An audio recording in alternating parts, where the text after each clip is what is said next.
had to choose a song, I mean, I can think of songs that, and my favorite songs I don't want to wear out. So I often don't listen to them very often because I want them to maintain Oh, magic. okay, okay. But All right. there's a song, and this is oddly enough, Keanu Reeves. This is his Desert Island song too. But right now, where my head went is there a song called "Love Will Tear Us Apart" by Joy Division, and it is profoundly sad, but at the same time, in a mechanical way, also sort of has this movement to it, and so there's this tension in the song, an inherent conflict between the form and the content. And right after he wrote that song, he went home and hung himself. Not long after writing the song. Wow. So there is this. There's also a history and a resonance. And when I was a young kid, and sort of, that song is something. It could change though, because there are other songs that I would find myself. If it were an album, that's tough because, again, I have favorite. There's an album by Wire called "Chairs See, Missing." I was going with Wire. It's what I would like, but I also know there's symphonies that I mentioned, that Messiaen Turin Galila symphony, that I could spend, because of its complexity, you could live with it for a long time before the chewing gum lost its flavor. So I probably, I might go with the song, I might go with Wire, I might go with, and there are different performances of the Turin Galila symphony. That's So right. as far as I know, I own all the recorded versions though. I'm a huge Ornette Coleman, and I love John Coltrane.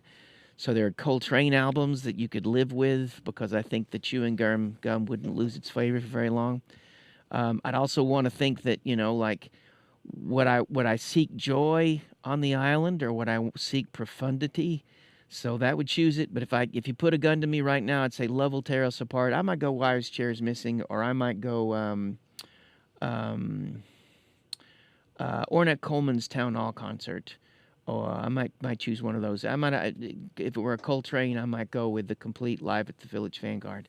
But okay, how Okay, about there you that? go. I know, and I appreciate that answer because it gave us a glimpse into your knowledge base. Because you're naming some obscure kind of things as well, not known publicly as much as some of the others. So that's why I say we need to go back and Well, I remember.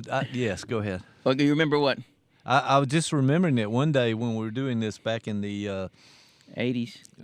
whenever it was a long time ago. What? You and I have been talking on this stuff there Yeah. for a while. You brought a list, and it was bands, and you were going, and it was page after page after page, and I was thinking, what? Okay, and you seem to know every one of them in depth. So Yeah, I got a lot. I got a lot. okay, well, see, we'll talk about OCD next week, ladies and That's gentlemen. right, But we're right now. And I would we're- just, but between What? next time we'll start. You say your song and your album.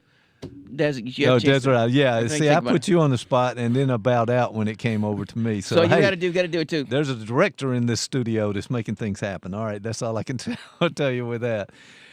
Wow, I need to unpack this episode. There's a lot in there, but the idea that we can regulate our self-esteem, maybe even, is that a truth statement? Sure. Again, if I'm down in the dumps, one more question. I'm down in the dumps. Can I go find, Do you or have- could you choose a song or an album for me that would cheer me up? Sure, that you sure. would saying, okay, I'm Yeah. going to prescribe this.